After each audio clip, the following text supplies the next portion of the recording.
It may seem rearranged in the black water swirling. There are some things that will never change, Joey DFS.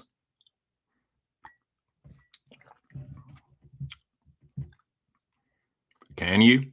You won't last week. That is more of an exception than a rule, though. I know it, Joey. I know. My B. You shouldn't be surprised, but it's still my B.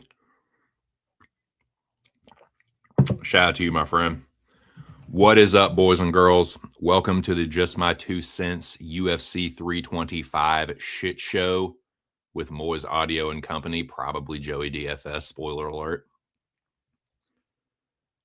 Shout out to the Dome. Shout out to Pub Sports Radio. Shout out to my dude, Aaron the dog. Aaron the dad. Shout out to the whole community, man. I hope everyone is doing well. Hope everyone's had a good week. Hope it's the end of the work week for you. Excuse me. UFC 325 is a pretty good card. UFC is doing a classic, like, drug dealer trick with the first two Paramount events being, like, quote-unquote pay-per-view cards, numbered cards, they're calling them. They're pay-per-views. Cards you used to have to pay for pay-per-view. Oh, now you don't have to pay for them. You know, here's the first couple sacks. They're super fat. Isn't my shit fucking tight? And you just set the hook. And the hook set in, and they got you. And then once this card is over with, then the just like dookie splatter starts, dude. For, you know, a couple healthy dumps, then it's just dookie splatter. Just runs everywhere, man. I haven't looked super duper far ahead, but my God, are some of these fucking piecemeal. But, you know, it's the Paramount era. That is the trade-off for not having to pay for pay-per-view. There is going to be a lot of shit, but they're making it seem like it's a super sweet deal, you know, a little too good to be true. And as we all know, it fucking usually is. But I'm here for it. Shout out to y'all. Cheers. Took a nice little toke of lemon splash, dude. The essence of my being. It's such good fucking chronic. It is such good weed for streaming. So cheers, shout out to y'all. I did not watch the official weigh-ins, but I did watch the ceremonial weigh-ins. We'll speak briefly on that, do a quick UFC 324 recap, and then I'll drop the links for anyone that's interested.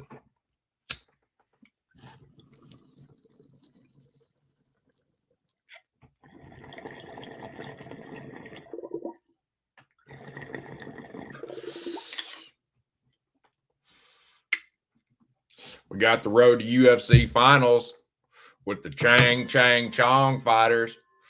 One fight is already canceled, but it was not an Asian fighter.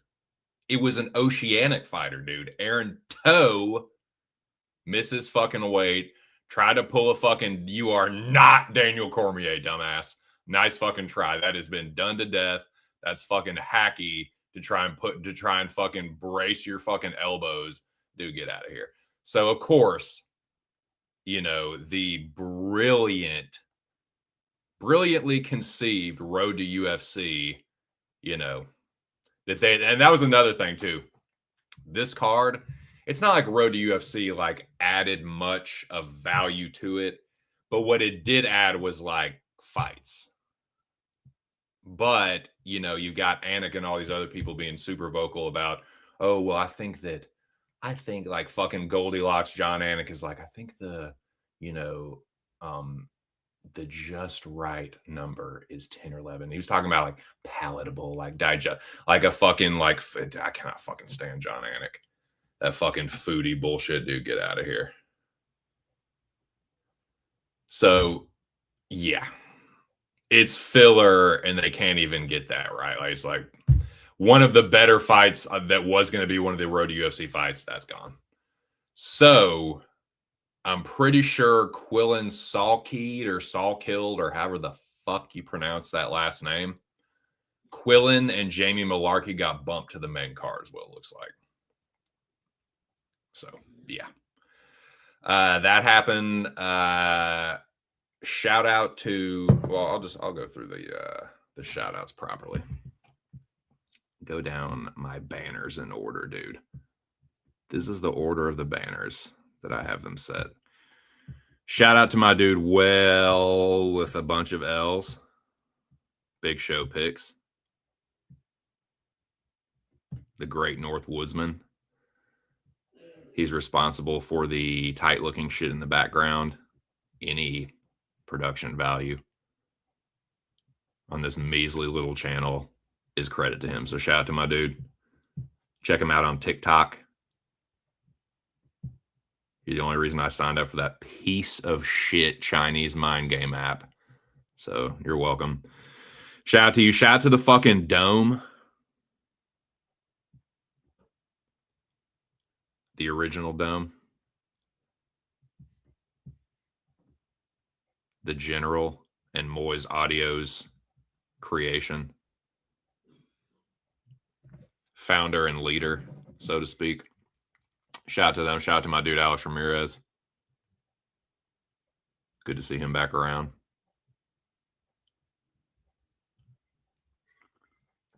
It's still called the Daylight Come and Me Want to Go Home, though, don't I think I might actually change that. You know, I was a Dome name changer.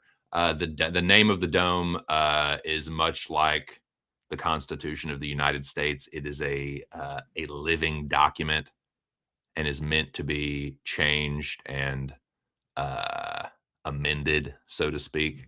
So I think I might have to do that. Something real clever that'll probably be more corny than clever, but I just have to fucking change the name of the Dome, dude. Because I just feel like it's like the Daylight Come and Me Want to Go Home Dome is very clever. It was very appropriate, but I feel like it's gotten a little bit stale. And that's usually a time for a name change. Maybe Jackie Boy or somebody can get on that. Shout out to Jackie Boy. He's been coming around a little bit too. Yeah, don't even fucking try. Not like enough people watch this to fucking hear anything that's suable. But yeah, man, shout out to the Dome. Shout out to my dude Aaron the Dog and the Aaron the Dog Dome. Shout out to the Pub and the Locker Room Talk Podcast Dome. Sign up for the contest if you're a member. If you are a Silver and Gold Pub Sports Radio member, the Discord is rocking 24/7 capping. If that's the sort of thing you're into, I highly recommend it. And shout out to the whole fucking pub. I really have got to get this fucking banner back up there, or this background. There it is. There's a new episode. Excuse me. There is a new episode of the Locker Room Talk podcast. It is up on YouTube right now. Premieres every Tuesday at 6 p.m. Eastern Standard Time on Pub Sports Radio. The new episode was good. It's going to continue to get better. Check it out. Good episode. Shout out to the boys. I got a play for the Locker Room Talk podcast. I did send it to that Braj right there, Big Show. So he's got my play. I think I know what Joey's play might be, and I'm going to spoil it right now because he was such a fucking smartass in the chat. No, I'm just playing. I'd never do that to you, Joey. I might if you piss me off enough, but you haven't. I don't know if you could. But in any case, shout out to all you Brajas and Brajettes. I know there are some cool chicks that are members of Pub Sports Radio. But I need to do a brief UFC 324 recap. The picks were okay. Like, you know, I like to do better than that, but I'll take that. There was only 11 fights. And that's the other thing, too. Yes, I get it. in the sense that less fights, better quality of fights. Of course, in a vacuum, that sounds great. But what it also means, and what I'm sure it has nothing to do with this, that because when you do take those extra fights out, what that leads to is more fucking commercial time, more Paramount commercials for people that are already on fucking Paramount Plus. Makes zero fun. I do not understand that. I never fucking will. Why would you waste advertising money and time to people that have already bought your shit? You think people that are fucking pirating Paramount are going to all of a sudden do, oh, dude, look at what Paramount has. Oh, I'll fucking subscribe for. No. I've never understood that, but I am a fucking dumbass. I didn't get halfway through college. So what do I fucking know? But I'm just saying, though, I just never really understood that. But yeah, went off on a little tangent. I'm kind of stoned. I had a big cup of coffee and I'm into a cup of cold brew. So yeah, a little jacked up right now, dude. But I am excited for this card. My point was there was 11 fights. Yeah, it was pretty good. But again, this is the fucking pusher man giving you the first couple sacks fat to hook you on his shit. But yeah, picks were okay. Sitting at a solid 63%. You can follow me on Tapology if you want. Shout out to my dude Bo Jackson, a longtime member of the Dome and longtime Tapology barrage. Shout out to him for the invite. I joined his fantasy pick'em league or game, what have you. And I'm going to be putting my picks in as we go through them, Bo Jackson. So Bo does know MMA. Shout out to him. And thanks again for the invite. And my Tapology is a respectable 63. I'd like it to be 65. I feel like I'm a 65% predictor in my mind, but I need to clean some shit up. And I don't know if I'm gonna be able to do it on this card because I feel like I gotta did I get silly? We'll fucking see. I'll tell you what though, dude. I have been thinking about this all week. And I know you're supposed to just move on or whatever. But it was kind of tough too, considering there was no UFC for a fucking month. We had one card, and so that's all. I mean, obviously I did move on and think about this card and shit, but it was a very frustrating week of bets. And I do only have myself to blame always, but dude, I got fucked on that Rose fight. I'm sorry. Like, Rose got robbed in broad fucking daylight. If that hadn't happened, even with me adding an extra unit on Allen, I'd be up 4 units. But the world isn't fucking fair. Robberies fucking happen. I should have known. The script was there. The narrative was there for Natalia. If it was close, it was always going to go to Natalia, I guess. But it was still a fucking robbery. So, like, yes, I mean, I'm going to take as much of the glass half full approach as I can. Like, I was on the right side. Like, if I stick to that approach, blah, blah, blah, blah, blah. It's still hard to wash the taste of that out of my mouth, considering there's only been one card to fucking really digest or like soak in since the fucking hiatus. Thus and so, I should be up 4 units, but should don't mean shit. As it stands, I didn't fucking lose anything. Like, just, I want to push you way around. Well, I will. Well, I will. That's, dude. If I hadn't added that, dude, and if I hadn't added that extra unit on Allen, I'd still have made a unit. But it's a push. Whatever.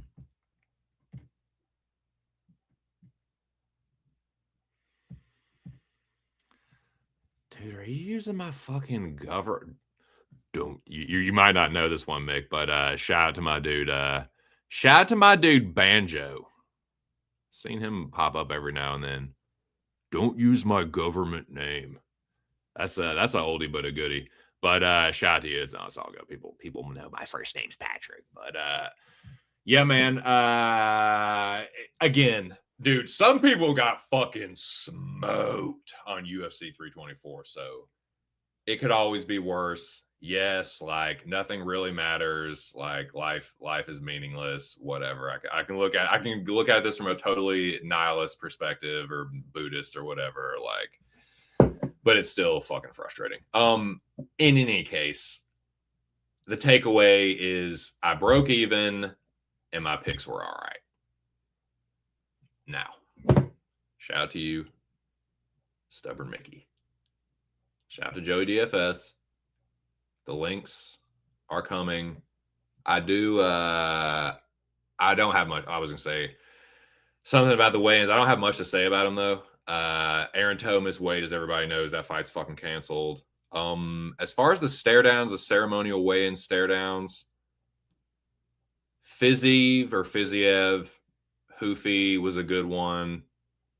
Dan Hooker BSD was kind of a letdown as far as like entertainment. I am excited for that fight, but like Hooker had his kid up there and BSD, they're both respectful. And so that ended up being like, more wholesome than anything. But the main event, I'm excited for that.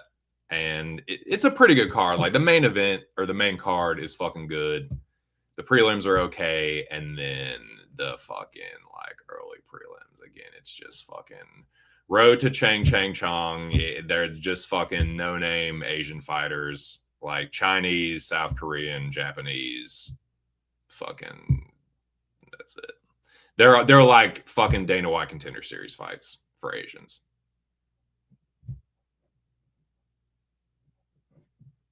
Am I wrong?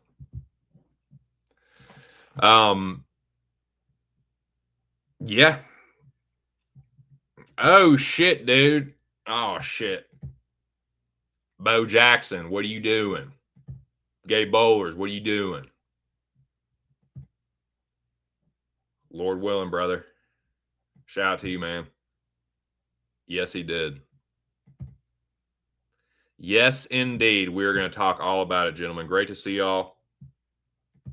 Joey says McAuliffe, Elliott, both were getting at it. Yeah, so that was the best one. Yeah, you're right, Joey. That's a good shout. That was probably the testiest, other than Fiziev, Hoofy. But that was really only one-sided contentiousness, I should say, excuse me. But yeah, dude, Elliott McAuliffe was a good one. I guess McAuliffe had been running his mouth because you could see or hear Elliott pointing and talking shit, but then you could hear his boy behind him being like, you're talking all that shit, you gotta stand for it now or something. And Elliott was pointing in his face and fuck you. And dude, Oban was funny on the fucking the scales too. He did the fucking like Hogan flex. He's like, you motherfucker. That shit was fucking cracking me up. But I'm looking forward to that one. That was a good stare downs. The ceremonial weigh-ins, all in all, were pretty good. The fans were definitely happy to see the return of Ty. And Hooker had the crowd pumped up. So yeah, man, it was a good one. They love Volk in Sydney, as you might reckon. So yeah, man, I'm pumped for this card. I think it's pretty fucking good. Again, it is a sleight of hand for what's coming next, but in a vacuum on its own, at face value, I'm going to say solid B. I'm going to say solid. It gets an 88, 87, 88, no matter what grading scale you use, it's going to be a solid B. B plus, whatever. I'll just say it's a B.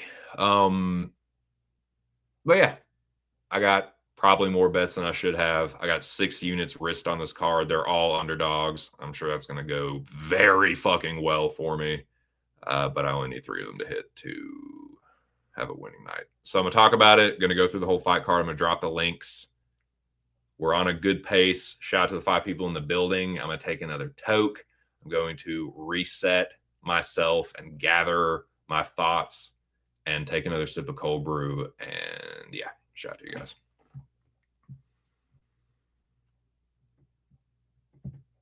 I can't wait to lay the house on Cam Roastin this weekend. kid.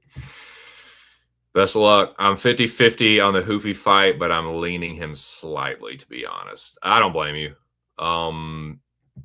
But he's pretty fucking confident. Also excited. Dude, that's a great fight. They're both really fucking good fights on paper. Fiziev and Hoofy. Oh no, dude. I definitely am interested to hear what Joey and Mick and Gabe. If you want the link, I can send it to you as well. It's no problemo. Just let me know. But no pressure, of course. But even if you don't take the link, would like to know what you think about both those fights when we get there. I'm gonna hit the binger again, and then the pirate signals are on their way.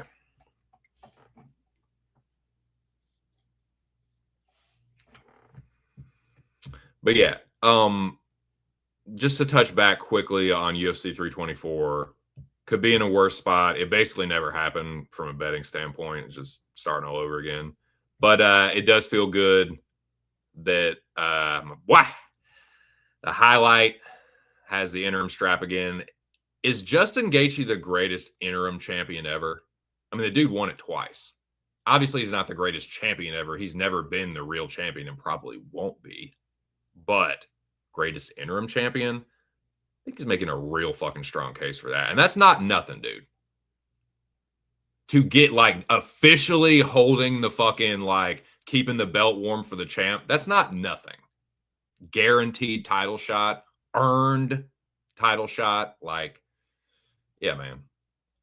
Put some respect on my boy's name, dude. Justin Gaethje is a badass motherfucker. That's why I fuck with Gaethje. He did save my night. If I want greedy, I'd be up a unit. If I want robbed, I'd be up 5, at least 4.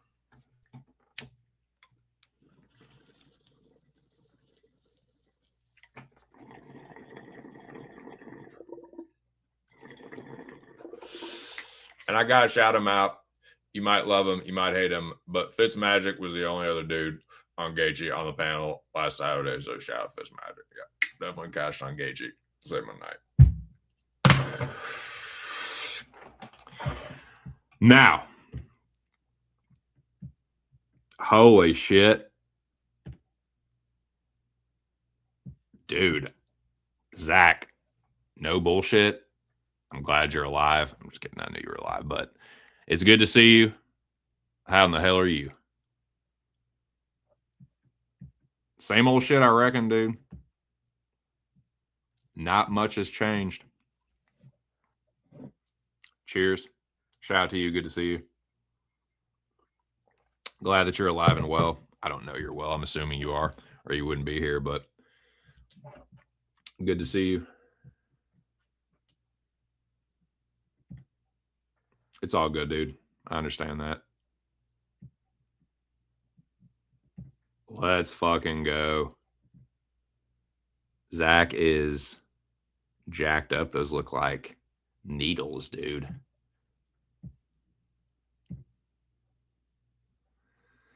All right. Intermission time. Shout out to 6 people in the building. Dome up in here strong. Let me switch the... I'm going to edit the avatar. Fucking avatar, dude.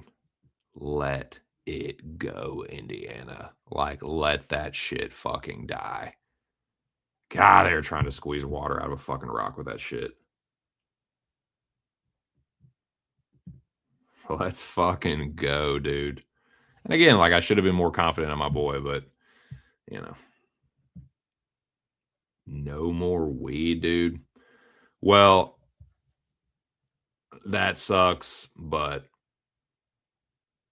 like ever, or just like you can't right now? If it's something where like you can't, that sucks. If it's a choice you made, that's fucking gay, dude. No, I'm just playing. That's a bummer though, man. It's a bummer. Well, I do. My heart goes out to you if it's something beyond your control. And here's one for you, Zach.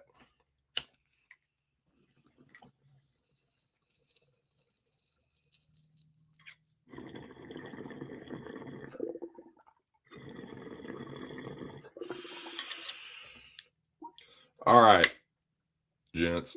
Here come the links. Enough lollygagging. Enough stalling and small talk.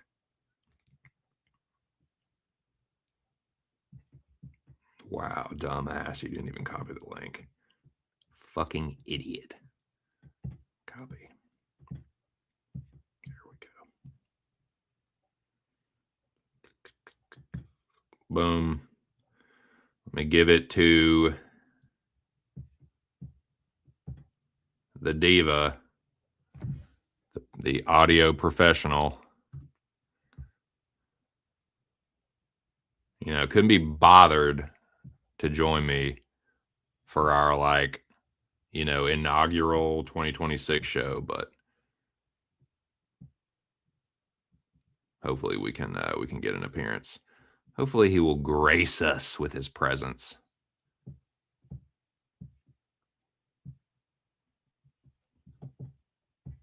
Oh my fucking God, dude. There we go. I closed out of that to fucking throw up. I got Joey. I'm fucking throw up. All right, there's the link. Now we're officially waiting on you.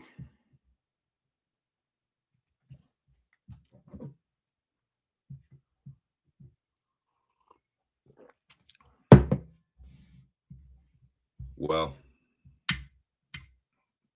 Zach, since I'm smoking for you too, I guess it's time to reload. Fuck.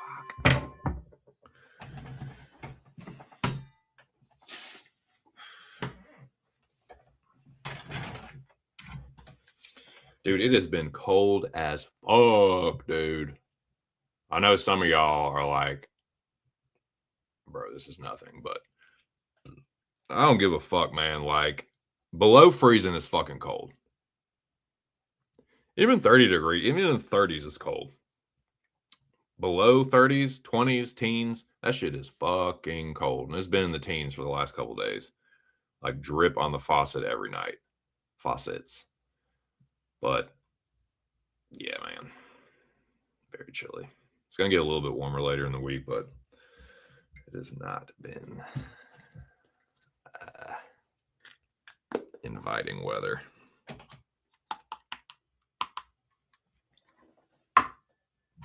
Cold enough to kill a man, Zach. Definitely cold enough to kill your fucking sickly ass. No, I'm just playing. In all seriousness, man, I hope you're doing all right. It is good to see you.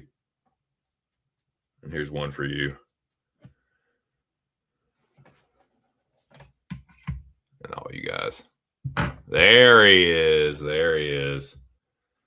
All right. Shout out to this next gentleman who's going to join me here in 2026 for the first time.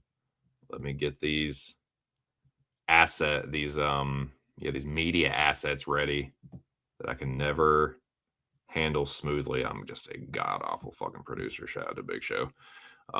But he's just infinitely better at this kind of thing. But here he is, without further ado, my co-host and your favorite Norwegian that's actually Middle Eastern, Moiz Audio. Hello. Howdy. Howdy. What's going on? Not much. How are you, Moiz? I'm okay. I just had an incident today, so waiting for hopefully not the cops to call me for interrogation. So Holy shit. Yeah. So I got a project for 8 weeks. So if you check your X, then you know what's up for the details. So yeah. All right, well, hold on. Let me see what this is all about here.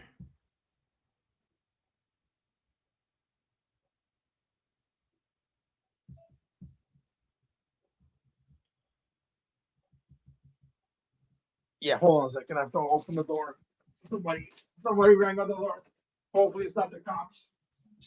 Oh shit. Well, Moi's got some IRL shit going on. That of course takes precedent, but let me in the meanwhile, let me stroke this thing one time and then I will send out the other links. Shit is getting real in them screets, dude.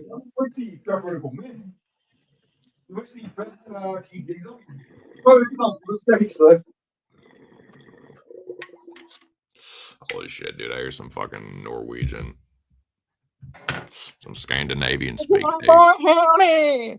What's up? What's all that damn Viking talk? Oh, it's my second son. He came by, so I didn't know he was supposed to come here today. So, oh, nice. Yeah. So a pleasant surprise, hopefully. Yeah. Well, there's some mold in his room, so I haven't cleaned that up yet. So. Oh, dude, that fucking sucks. Yeah. So yeah, but he has to tell me, Dude, sorry, go ahead. Yeah, we have to, notify me, good time in advance. So it is what it is. Right on. Well, you do what you need to do, man. If you need to go, just feel free. I can do a couple of minutes. Right on. Well, while I got you here, and if you're only gonna if you can only stay for a little bit, you can just let her rip. I'll give you the floor. I'll just kick back here. Nothing much, man. Last week's event started great, then yeah, horrible. Yeah, a few people got really fucking rinsed, man. Like people were bathing last week.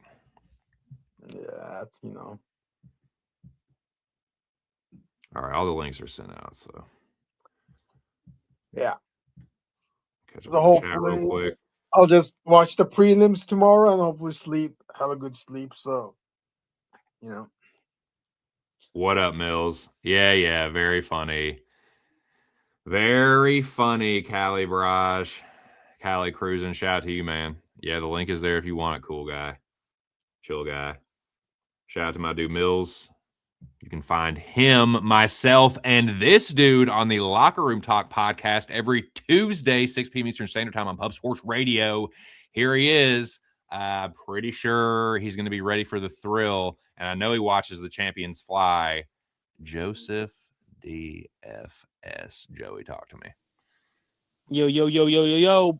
Before I get started, hello, Moiz. Hello, Joey. 2026 Moiz in the Happy building. New Year. Excellent. Happy New Year, you filthy animal. Happy New Year. And Tennessee. Tennessee. She will be mine. Oh, yes. She will be mine. Gonna hunt me some chicken.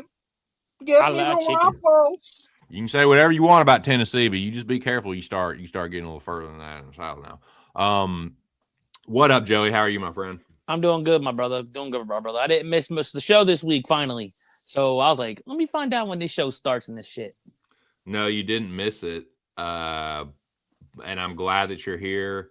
And I believe all the links are set out. So yes, we have a 3-man panel. Moiz does have some shit going on. So Moiz, I will let you lead things off, man. If you do you just want us to start running through the card, or do you want to kind of just like give your take and your hot takes on the whole thing, or you just tell me, man?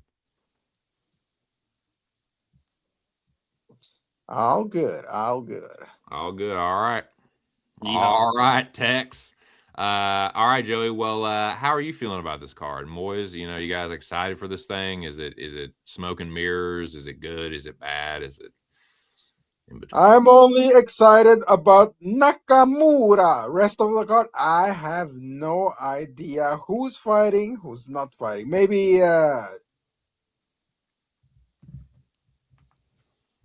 Saint-Denis? Yeah.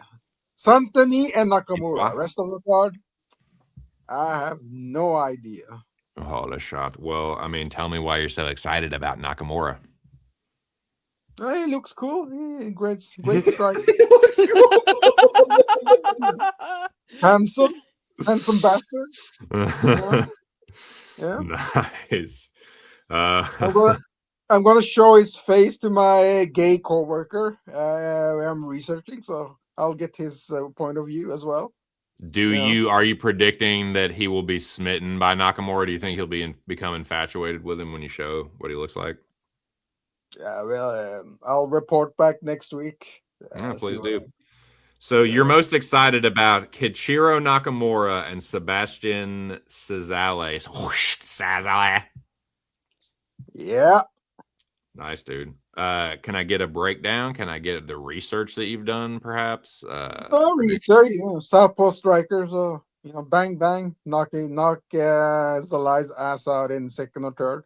Let's go. Holy shit. So now, what did you get Nakamura at? What line? I haven't bet anything. All right. Nice. I only have bet on Mustafaev in RSFC plus 250 and the Polish chick in Octagon tomorrow. Karolina Sobek. Why am I not surprised that you have action on all of these greasy other promotions and you have nothing on UFC? That's because UFC is rigged, man. So? You saw what happened on the. No, dude, I fell victim to it, and like the guy with the face tattoo tried to do the okie dokie. Cormier. Look what happened. Yeah, he tried to pull a DC. Pull the okie dokie, man. Well, let me real quick while I get Joey's take on this fight. I'm gonna look at the odds real quick. Joey, what do you think about Saleh versus Nakamura? Oh shit, that's the first fight? No, it's not. But okay, I'm just making sure. So, got you. So I see the under 2.5 minus 130. I do believe if there is a finish, I think it's from Nakamura. He does have good power. He's primarily the finisher out of the two, where Sosole is the point fighter, hit and move type of fighter. If you think the under happens, I think it's from Nakamura landing something big. But I'm more looking at Sosole by decision plus 225. Nice. Well, Moiz, if you do like Nakamura, he's plus 112. You can probably get him as a slight underdog on whatever book you have. And his Nakamura by knockouts at plus 250. Yeah. What about Nakamura's face? Isn't he handsome? He's a handsome fella, I would say. But sometimes the handsome fellas don't like to get touched. You tell me, Moiz, you gonna fucking caress him down? Yes. You gonna caress him down there, Bradley Knoll? The Moiz caressed him down. Never gonna dance again. Guilty feet ain't got no rhythm. Oh shit, dude.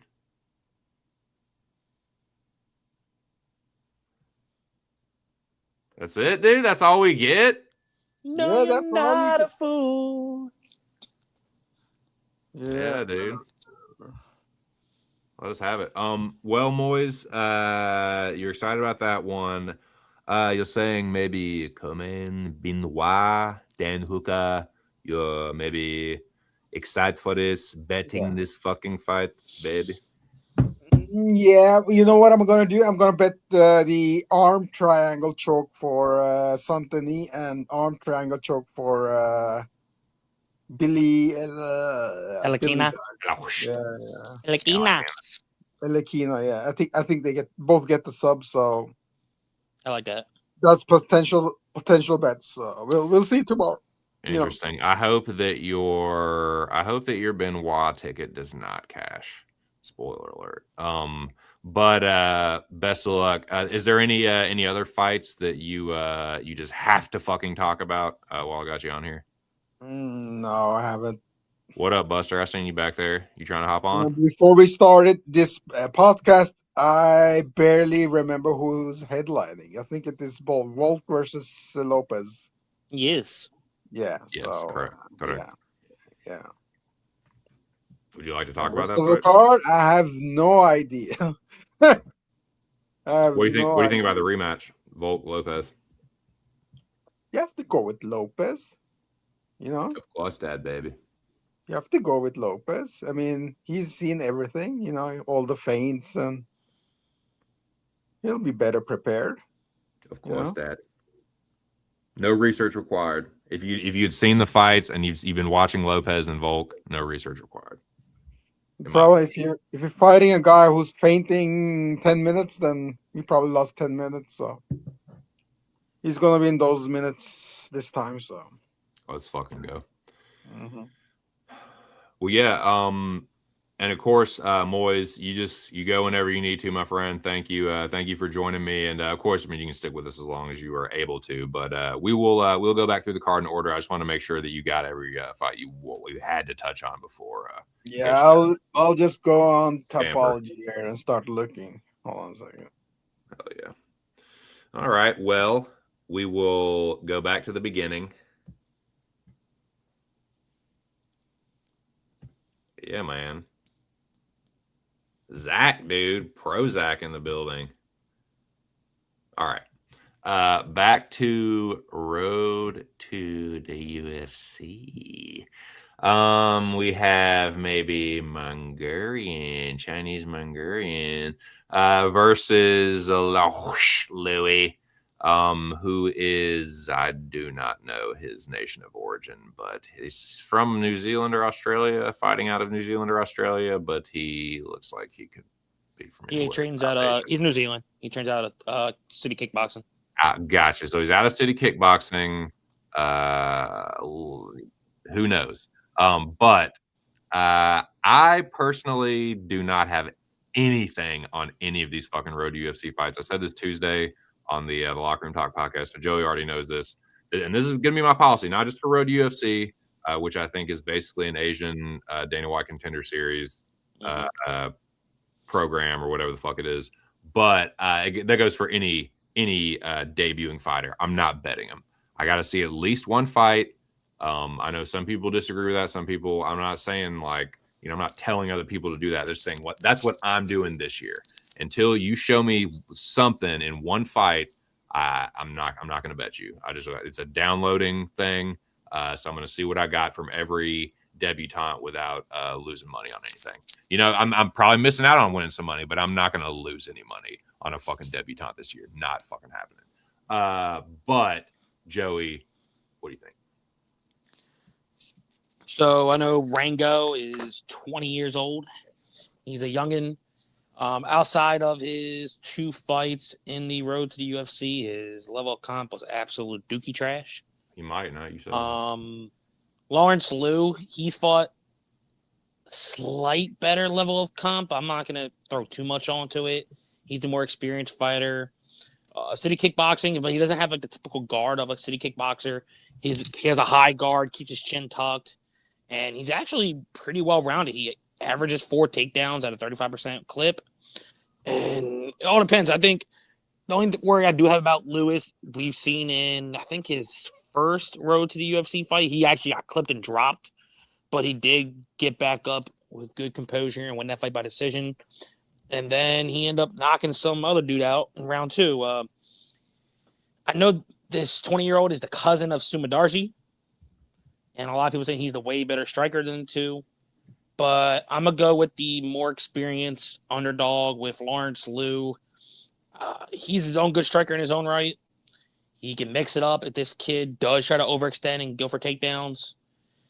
I may just stick with the money line, if anything, but for now I got no bet, but I'm going Liu, I think, or they pronounce it as Louis. It's one of the two, but I'm going with the dog.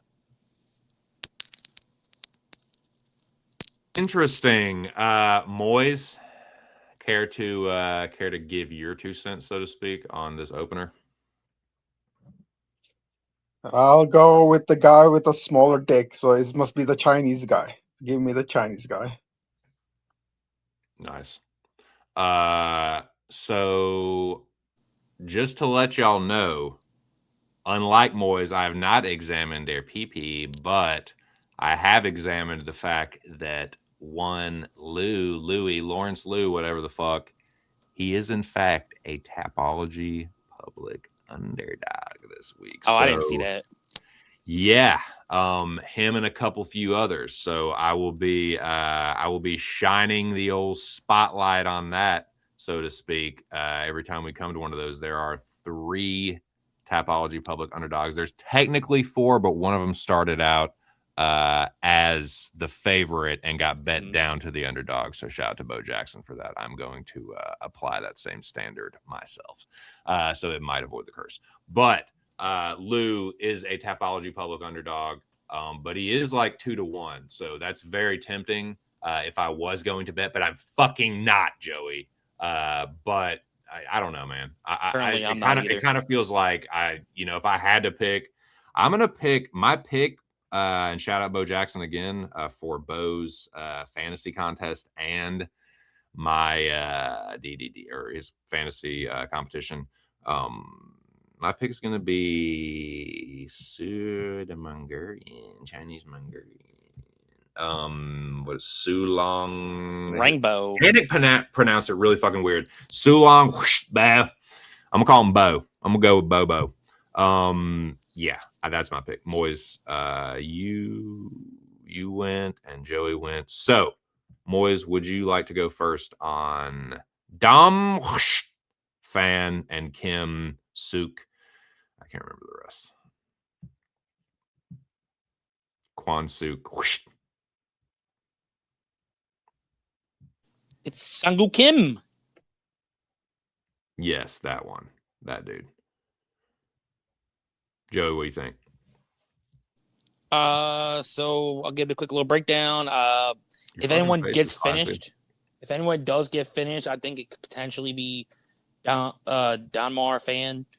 Even though he's a good owned Brazilian Jiu-Jitsu black belt in his own right, his only 2 losses to Quinton Salkill, and we've seen how Quinton Salkill has been doing pretty well, just winning by knockouts, not even showing his grappling ability. But I think Don is the more safer fighter. Doesn't throw the most volume, but at the same time, he is looking to clinch up, show who's stronger in the clinch exchanges, getting it for takedowns, where he averages 3 takedowns at a very good high clip. Where Sanggu Kim is the one that out of 13 fights, 9 wins are by finish, and 6 of the 9 are in round 1. So he's always a game fighter. But I'm going to go with Marfan here. I think he's going to be winning the minutes in the clinch, getting the good takedowns, and I'm more liking Marfan by decision at plus 175. I'm going to be rooting for you, Joey, but I'll tell you what, if I was going to bet an underdog, I would probably bet Sangwook Kim, because it seems like everybody is on Dom Marfan's scrotum sack. And again, like, this is a debuting fighter, like, that hasn't fought fucking, like, none of these guys have really fought anybody. Just know the line has gone down since Tuesday. But yeah, if I was gonna bet one of these guys, it'd be Kim, but I'm not going to. Moiz, if you're back, what do you think about Fan and Kim? And then yeah. What do you think? He might not be back. I know Moiz is dealing with some shit today. But yeah, Joey, it might just be me and you rocking for a little bit. Yeah, if it does, it does. Can pick back up. But yeah, we'll just press on to Yazzie and Khan Offley. I'll give my very brief take on this. I like Yazzie in this fight. This is another one where it seems like everyone's on Khan Offley. He's not. Let me double check this. I don't think he's a Tapology public underdog pick, but he might be. Let me check. No, he is not. He's not. Slightly on Yazzie, but I don't know, man. Offley feels like a popular underdog pick. I don't know what the split is or whatever, but yeah, give me Yazzie here. What do you think, Joey? Yeah, I'm pretty high on Yazzie here. And I'll come back to even say this: if you go back during his first run to the road to the UFC, the finale, he fought that one bigger fighter who got knocked out by, I forget by who, but I thought he won that fight. It was a close decision. Then he went back, ran through road to the UFC again, where he went 5-0 during his whole appearances. But the 2 losses are a questionable decision, and then he lost to a very talented Gabriel Santos, came back and did what he had to do versus Weston Wilson, like everyone else does versus Weston Wilson. I'm not an Offley guy. I think he's more better maybe going back down and maybe working his way up, but he's 32. But His striking's not there. He's low volume. Even though he's this bigger muscle guy, his takedowns aren't the greatest. His takedowns, what? Yeah, his takedowns is one attempt for 15% accuracy. Like, if you're, that's what I hate. If you're that good of a grappler, tell me why you cannot develop a decent takedown game to at least get to where you need to go. It drives me nuts. I don't see where Yisha loses this fight. I think he's a better striker. I think he's going to have opportunities where he is on top, showing his grappling ability. And I think he wins by any way. I got no problem with the money line. The money line is currently at -210. So my book, it hasn't moved all week. So I don't even mind him as like a 2-leg. If you do him and maybe another confident favorite, you can get close to plus money. But I like Yisha. I don't see how awfully he wins unless he goes against Ricardo Lamos again and gets a backpack. I'm. You know what? I'm glad you brought that up, Joey, because I feel like if he hadn't beat Ricardo Hamosh, like nobody would be betting Con Offley. He would have been 0-3, and his papers would have been gone.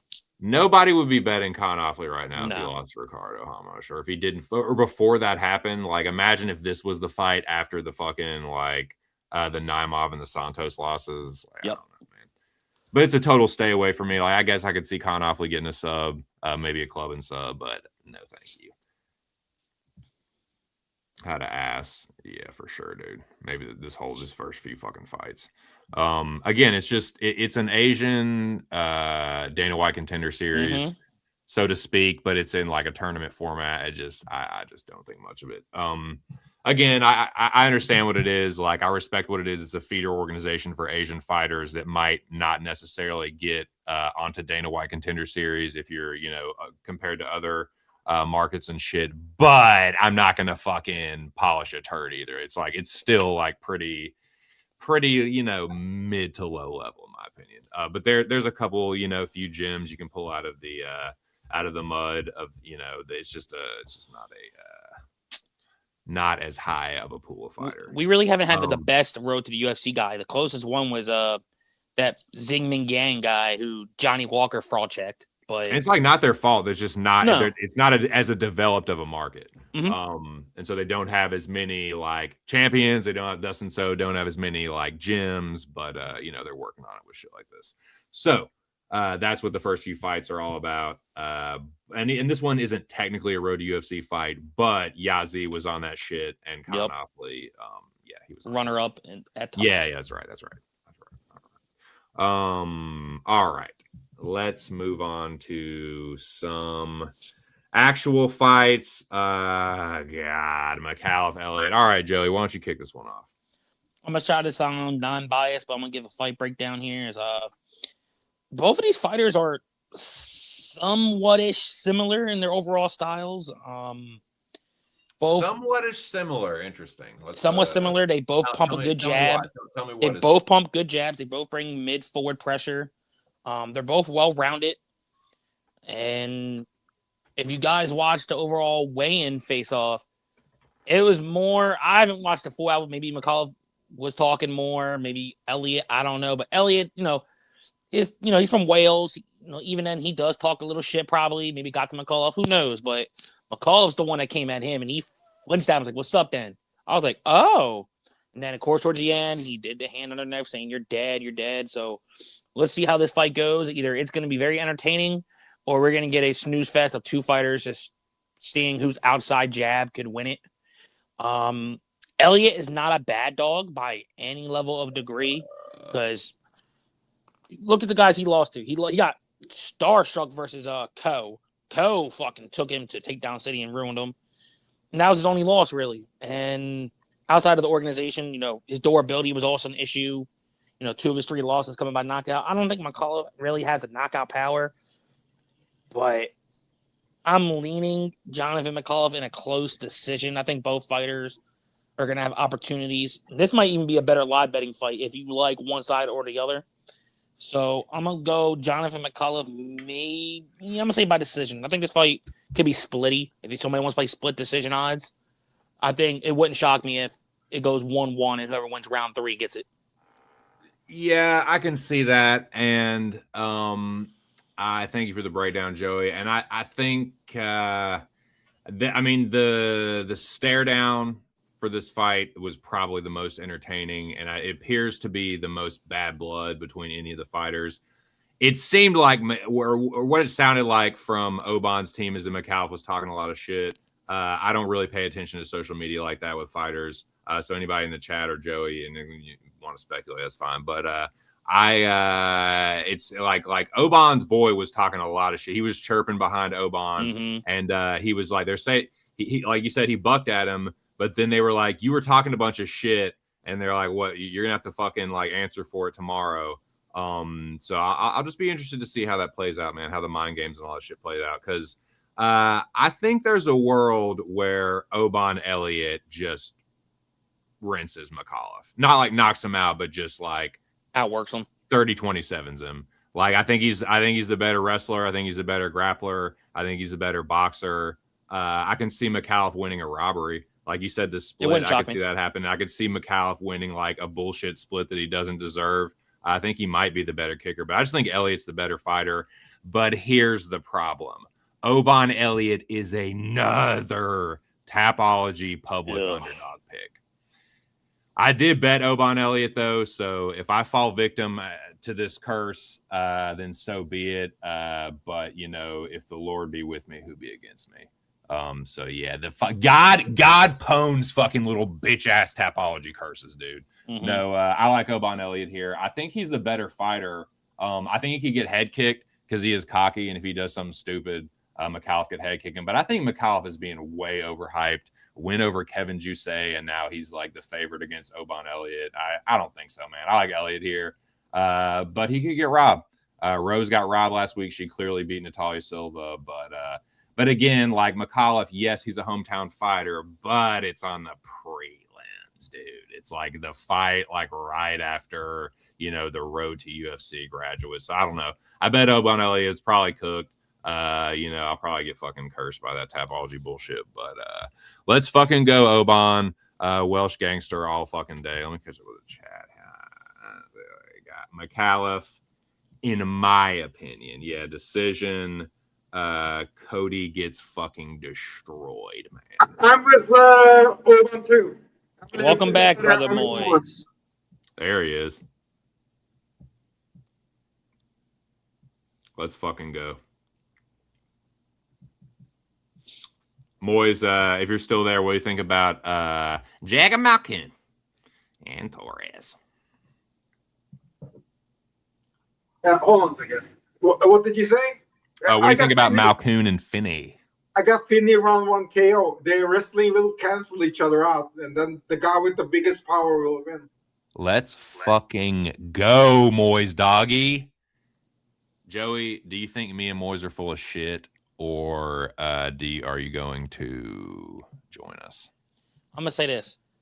I usually cannot pick Malkoon fights right. I'm going to say this because I'm also biased. He was getting his ass kicked by my boy Petrosky until that freak-ass entry takedown shit to the head, which that was a freaky way that he lose. And, you know, unfortunately, my boy Petrosky lost. I was at that fight card. That sucked. But if the canceling does wrestle out, I think Malkoon does have the volume. Like, he pumps a decent, good jab, but I don't think he has the overall durability, you know. I know he's only been knocked out truly once. And then his other loss was to when his dumbass decided to hit Cody Brunage back of the head with a DQ.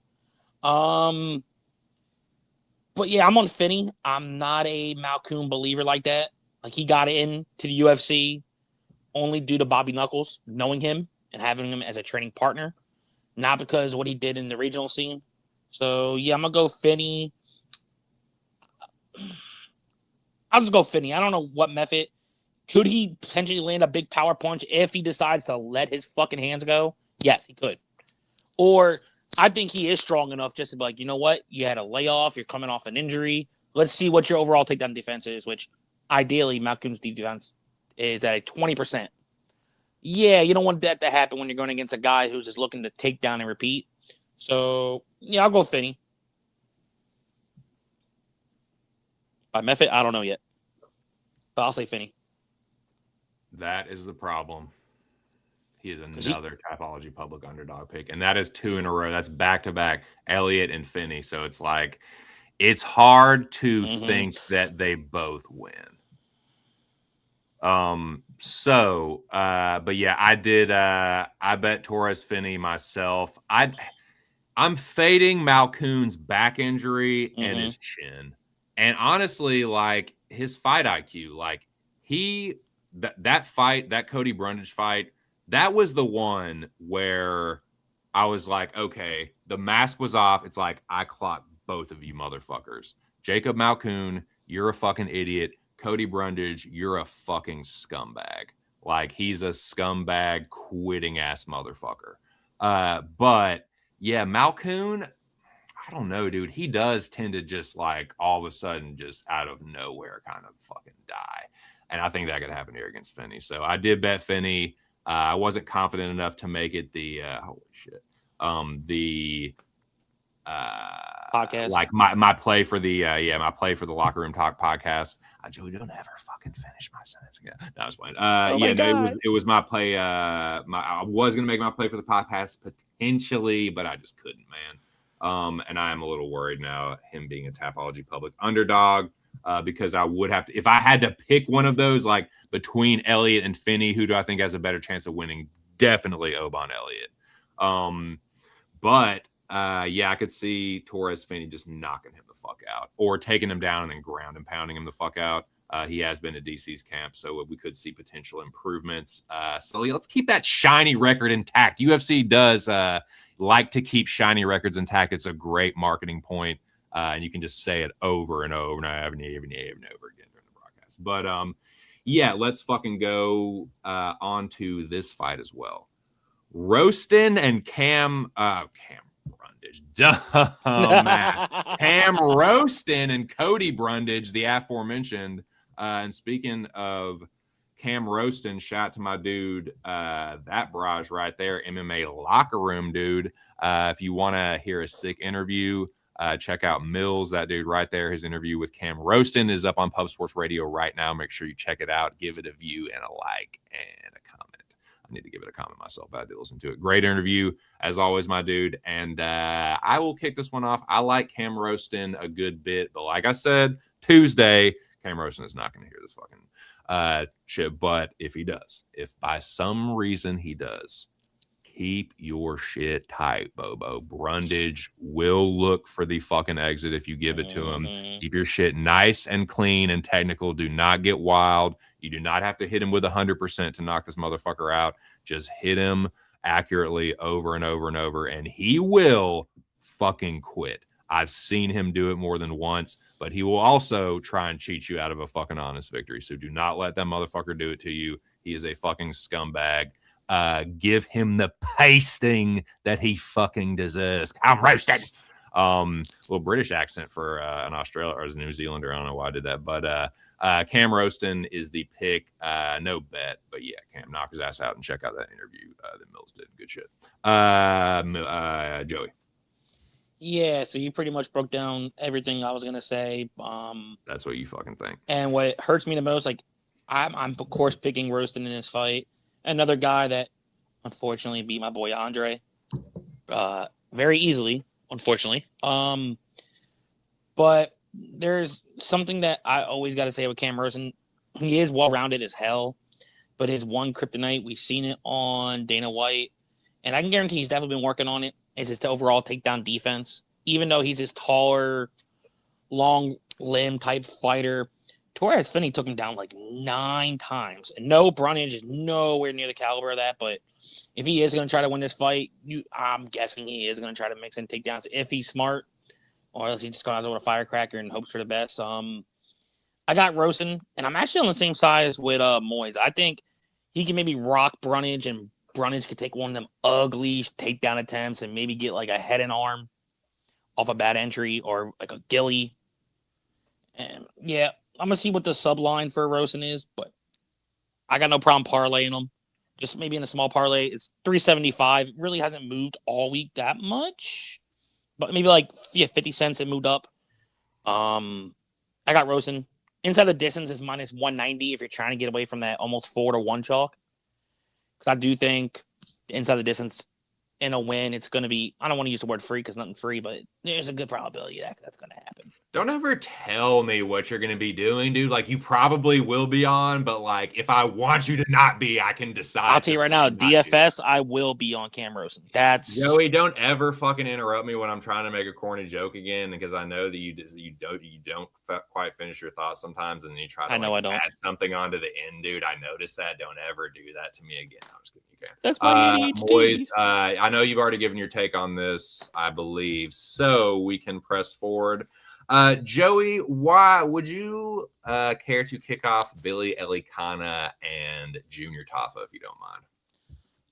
Yeah, if you watch the show on Tuesday, you'll see why I'm picking Billy Elikana or Elikana, whatever fuck you want to pronounce his name. I will never pick a Tafa in an MMA fight. Ever? No, like never, ever. I think the only time I picked Junior Tafa is when he knocked out Parker Porter. Interesting. And that was a decade ago. And Elikana, I didn't like him when he first got into the UFC. I thought he looked shaky, but I give him credit. He fought a well-game fight versus Gustav. He beat Ebo in a boring decision, and then he showed his well-rounded game against that Christian debuter, where he just fucking, unfortunately, Christian was a flag that time, so yuck. But yeah, he walked right through him, rocked him, and got the first round sub. I think it's almost very similar to the Christian fight, where you bring forward pressure, look for the takedown. Even Tafa has decent takedown defense, 69%. And Elikana doesn't have the overall cleanest takedown entries, but he might just look for this fight to maybe go a little bit over, try timeout with some light kicks. The over-under 1.5 at -165, I could definitely see that because Elikana is a patient fighter. But I'm going Elikana. If he really wants to, could he get a finish? I think he could. Inside the distance is -135. He's 4-1 on the decision. If you're playing Tafa, just play the knockout. He's not winning a decision. He's not going to win by sub. So if you're playing Tafa and you're feeling degenerate as fuck or dumb as hell, just play the knockout. But I think I like Elikana to win. If you like, in my opinion, I completely disagree with the last thing you said. I'm going to agree with what my dude Big Show says a lot of the time. If you're going to bet Junior Tafa, just bet the money line.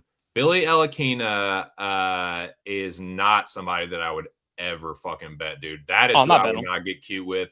I would not bet Billy Elikana. I would not parlay Billy Elikana. If anything, I'm kind of feeling like Tafa might just knock his ass out, dude. Like, Billy Elikana, I was going back and watching some of his fight tape, dude. Like, he is not a fucking good striker, and he is not some fucking lights out wrestler. So I can absolutely see Junior Tafa knocking his ass out. Or I could see Junior Tafa hurting him in the first round very badly, hurting him in the second round, and then kind of it just turning into the worst fight you've ever fucking seen, and Tafa winning a decision. So in my opinion, now I get fucking matters at all, but if it was me and I was going to bet Junior Tafa, it's plus 200. Like, if you feel confident enough on Tafa, that's what I would do. But, I mean, it's most likely a knockout, which you're going to get better odds for. But I would plus not. 300.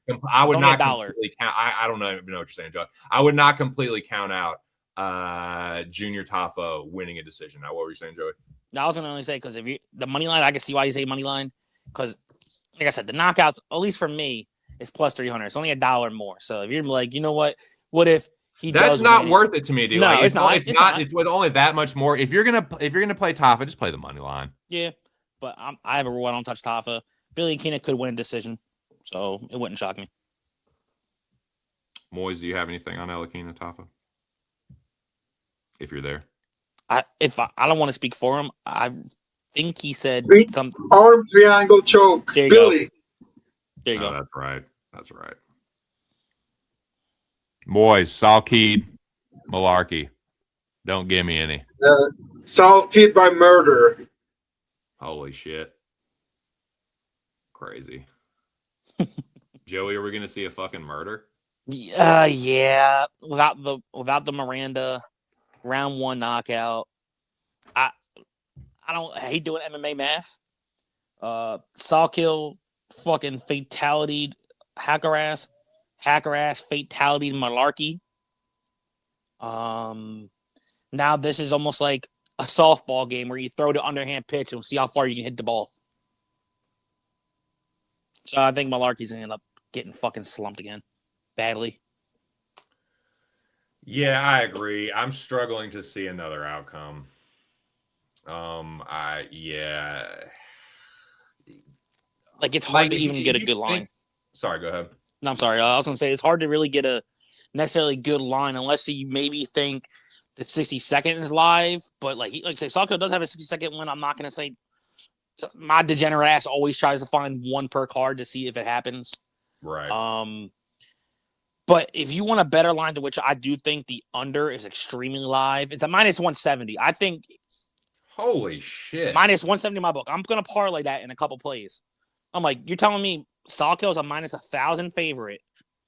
And I think a beautiful I get 7.5 minutes. I get 7.5 minutes of Malarkey getting potentially killed in. Oh, yeah, I'll play that. I'll play that in parlay. Holy fuck, dude. That is a beautiful parlay piece. Yeah. To me, anything under -200 is a really good parlay piece. I even think if it's like a really good fighter, that even up to -250 is a good parlay piece, because that's still something where you can put it with something that's -150 and still get a little plus money potentially. But yeah, man, I like that a lot. I'm struggling to see a world where Quillen doesn't fucking murk him. Like, I mean, I know that's super like that's like, and that take is as cold as the fucking temperature outside. But I don't know, man. Like, if you start to look at this fight too much, you almost start to like talk yourself into like a crazy Malarkey flyer. But nah, man, Quillen's gonna fucking starch him. Best not to overthink it, I guess. God, I can't believe I've done this, but I bet Ty Shoey for the boys. Yeah, I get it. Ty's fat. I barely made 265. He's had a layoff for a long fucking time. I'll make the case for Ty though.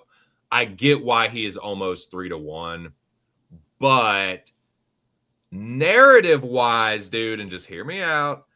I don't see why they would bring him back in his, not only Australia, but in his home. This isn't Melbourne. This isn't Perth. It's Sydney. Ty's from Western Sydney. Why would you bring him back after this huge fucking layoff just to have him get destroyed? I'm not saying Taliesin is a complete nobody, but to casuals, dude, he fucking is. Nobody knows who Taliesin Teixeira is, like, other than him getting killed by Lewis. So yes, Equilateral MMA Triangle says that Taliesin wins this fight. But other than that, dude, I mean, I can absolutely see Ty knocking this motherfucker's block off. Again, one where, yes, the most likely path to victory is a fucking Ty KO, first round KO. But I guess I can see a world where it's a second round KO. Not really that Ty's going to win a decision. I think if it goes to the cards, I don't know, he can maybe win a fucking robbery. But yeah, plus 275 against a dude that does have like pretty damn near one punch KO power against a dude like Taliesin. I think you could spark him with one. I don't necessarily think they're setting Ty up to lose. That doesn't necessarily always work out. But yeah, give me fucking Ty to snap the losing streak. This is a winnable fight for him. He's been in there with way better guys than this. He's probably getting knocked out, but let's fucking go. One time for the boys. Joey, what do you think, Bo? This is another one where I thought maybe the line could have been flipped. I thought the Salt Kill under 1.5 would have been the price tag for this fight. The under 1.5 for Teixeira Tuivasa is -300. That's another parlay piece to where maybe let's say you parlay this fight with the Salt Kill fight on both to go under. I think that's a decent 2-leg, and I'll see what the odds are for another time. But that's got to be plus money. That's crazy, dude. You know what? I'm gonna keep talking about it, and I'm gonna bring it up to why I'm gonna say my reasons. Ty is 0-5 in his last 5, but you know the level of comp way different. Don't get me wrong. I'm not gonna discredit that. You know, his last fight was in 2024 during the summer of 24 in August, and you know you've seen him in other events getting bigger, drinking more beers, getting fat as fuck. You know that's what happens when you're on layoff. You're gonna get big, especially Tuivasa. That's a big motherfucker. But he does have that puncher's chance. And I give it to him. He throws more volume than Derek Lewis. And what did Derek Lewis do? The kid got cocky versus Derek Lewis, and Derek Lewis said, "Motherfucker, you must have forgot." And he landed that looping shot. Was it a questionable stoppage? Maybe, but he landed clean on that motherfucker. And he was grabbing the cage like, "Oh, fuck, I just got hit." Could Tuivasa maybe land a similar punch like that? It's very live. I won't discredit that by any means. But how I personally see this fight going, I think they're probably going to circle around each other maybe once. And it could very much be like how Justin Tafa got knocked out by Jorgen De Castro. Tafa might come all the way in, thinking he has something, overextends, and you see Towson land that one big shot.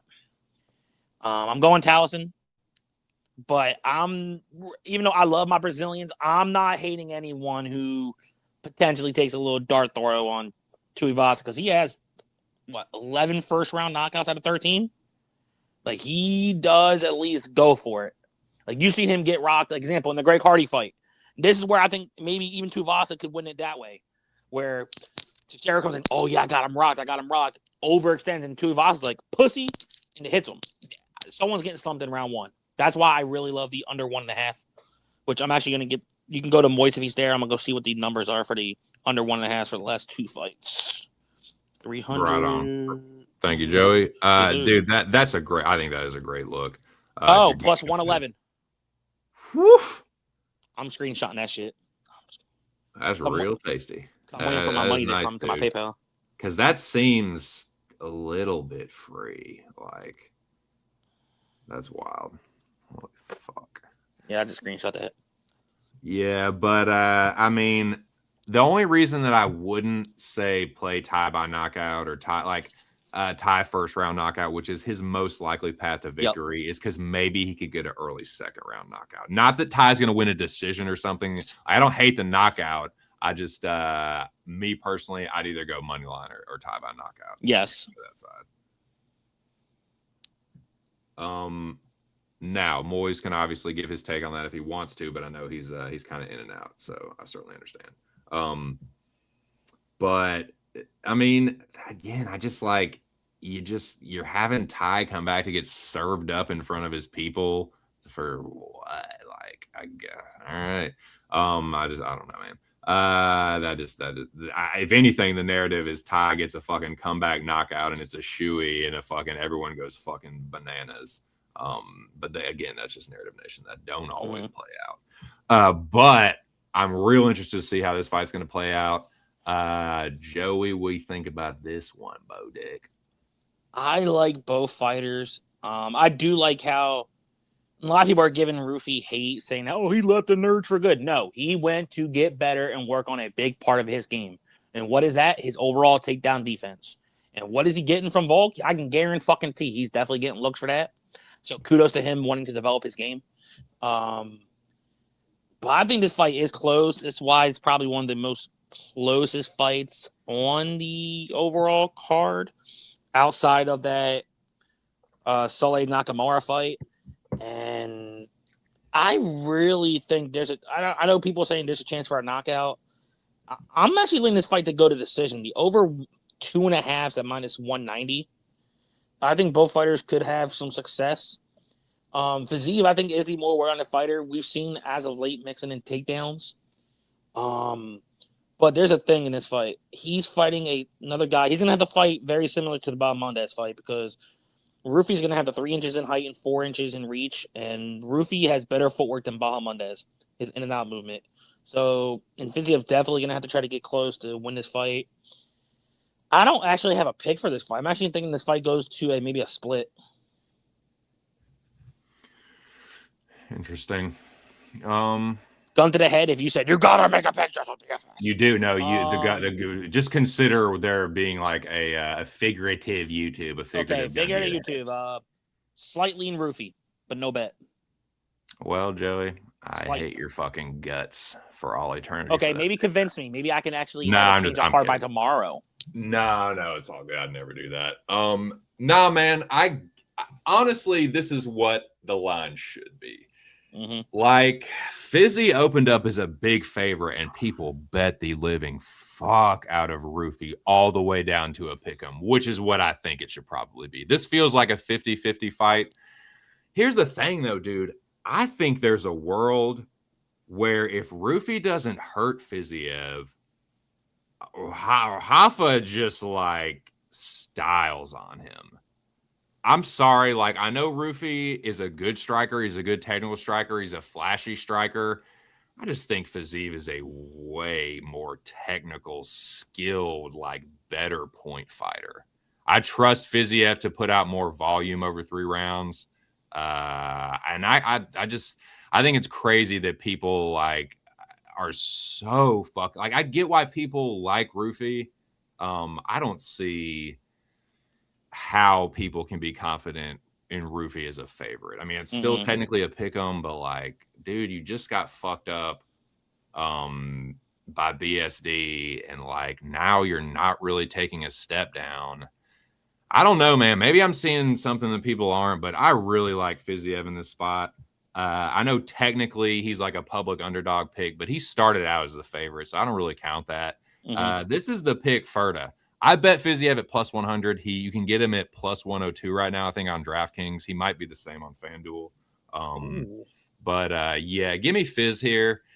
Fizzy Fizz Ferda, but I get it, man. Like, Rufy could hurt him. I just think, like, Fiziev has been in point fights with, like, better fighters. And this is what's crazy to me, Joey and Moiz, anybody else listening. I think it's wild to me that people will think, and some of the, Joey, I can't prove it, but I fucking know some of the same fucking people that were so cocksure that Fiziev was going to beat Justin Gaethje are the same motherfuckers that are all over Rufy's nuts and fucking move that line. I know it, dude. I can't prove it yet, but I fucking know it. And that's wild to me, dude, because it was and it's, you know what it was? It was the same people that last week were fucking all over Patty, and they would swear on their mama's fucking life that Jared Gordon beat him. And that's just crazy. Like, that's kind of wild to me, because I know it's the same type of people that are all over Rufy this week. But I mean, I get it. He's a good fighter. He's a good striker. I just think Fiziev is a way more proven point fighter. And people think Fiziev's something sweet on the feet. Ask Rafael Dos Anjos, who people will not shut the fuck up about how tough he is. Well, Fiziev one punch that motherfucker. So I think he can hurt Rufy. I think he can knock him out. I think he can win a point fight. Give me Fizzy Fizz for the boys. I've talked so much about it. Rufy's probably going to fuck him up. But I think people are crazy to count Fiziev out. So, yeah, let's go. Rufy was super cocky at the fucking stare downs.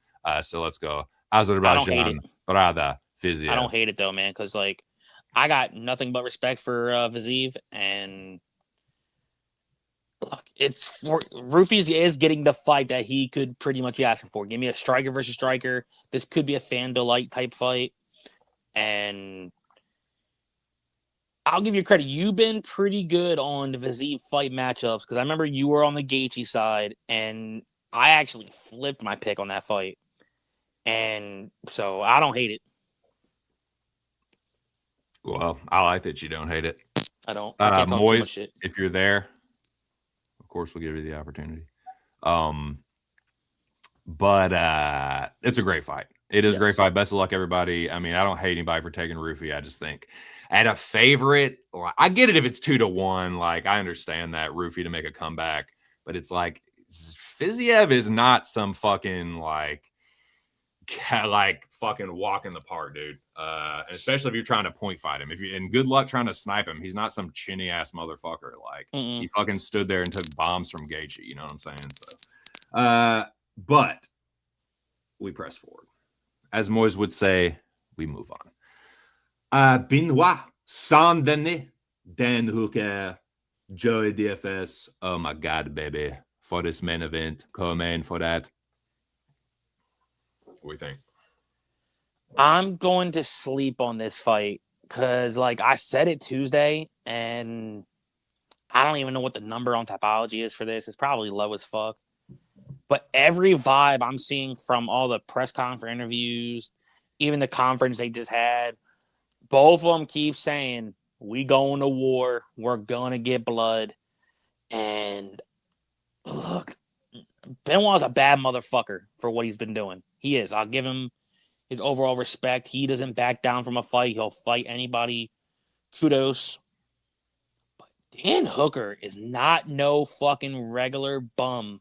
People saying, oh, but he's older. I'm like, but Dan, you telling me you give Dan Hooker a striker versus then he's well-rounded, but he got no problem banging. But look, if you're telling me Benoit saying, oh, brother, we're going to strike, we're going to throw hands, we're going to bleed, I'm going to go with the better striker. I'm sorry. Like, could it be all, fluke, and he could be saying, you know what, I'm going to go for takedowns? And guess what? Everyone keeps saying Dan Hooker's takedown defense is trash. It's 77%. That's not trash. It's really not trash at all, yeah. And go look at the guys he's been against. At least as of the last 2 fights, how many takedowns he's probably tried to stuff. Sarukian, he's split decision Gamrot. Claudio has no takedown defense. He's a butt scooting nerd. So, like, all the fights that Dan Hooker really loses by grappling is insane top-notch wrestlers. Can Benoit wrestle some? Yes. But ideally, he's more of a grappler than he is a wrestler. So if Benoit don't mind his P's and Q's, which sometimes he don't because he goes out and brawls. And I'm going to bring this fight up because even I was on this guy and I got told I was stupid. Moicano pieced him the fuck up in round 1 and almost knocked him the fuck out in round 1. Moicano had him beaten the fuck up like you need to put down Old Yeller type bullshit. If he comes in with that approach, Dan Hooker is going to chin the shit out of him. And I firmly put money on that. He will chin him if he comes in like he did similar to the Moicano fight. So right now, my gun to the head, I'm going Hooker. I don't got no bet right now, but that line is too high. I'm sorry. It's 275. That's fucking ridiculous. The over-under is at over 1.5 minus 180. I could see that. I could see this fight potentially going longer, just being a slugfest war. And it wouldn't shock me if Dan Hooker really puts his foot on the gas pedal and potentially knocks out Benoit. It wouldn't shock me. All right, Joe. Well, I am going to see if it shocks this next barrage. You might know him by another name, but I've been calling him Aaron the Dad. It's Aaron the fucking dog, spoiler alert. But welcome, my dude. How are you doing? Aaron. Feeling better? Yo. Yeah, I'm on the mend. I'm back to smoking the weed. And yeah, I was sick for last card, which I didn't miss shit. So that worked out perfectly fine. Like, I caught up in the morning, and I did not regret going to sleep at 7 p.m. I'll say that. But we're back this week. I cannot be on Dan Hooker for this fight. I'm sorry, man. Like, I've gotten closer and closer. When you walk out with your daughter, that's that shit I don't like. I know it. It's like doing a breakdown. It's like doing a breakdown with your kid babbling in the background. Like, how can you take it serious? How can you take it serious at all? Shout out, what up, Asher? No, man. I get it. Yeah, that honestly, I am now off. He's like introducing him to like Hunter Dixon, and she's like, "Hey, like it's like, all right, dude, like you're trying to like make up for lost time. Like you're already thinking out the door." Benoit Saint Denis is not thinking about any of his fucking children, if he has children. Like Saint Denis is going to club him. Club. Nice. Club and club. Well, right. I'm worried about that a lot. And tell that because I'm watching the ceremonials on mute in the background, and that is like very rarely do I make a weigh-in read because I'm no Clint, but honestly, like bringing out your daughter and then being like, "Oh, honey, this is not even Sean Shelby, but the guy lower than Sean Shelby because that's the only guy who would show up here." Because Dana White it worked out real well for Charles. Like, wow, I brought my daughter there just in the third man. Fuck off. But if you want to go through the rest of the card, I'll give you my real quick picks. Sure. Well, so let's I guess while we're on this, I'll be like 2 words or less on them. It's all good. I guess while we're on this, I did bet Dan Hooker, but everything that Aaron's saying is what I'm worried about. Yeah. But the case for Dan Hooker is similar to like what Joey was saying. This one is really like kind of like Justin Gaethje last week.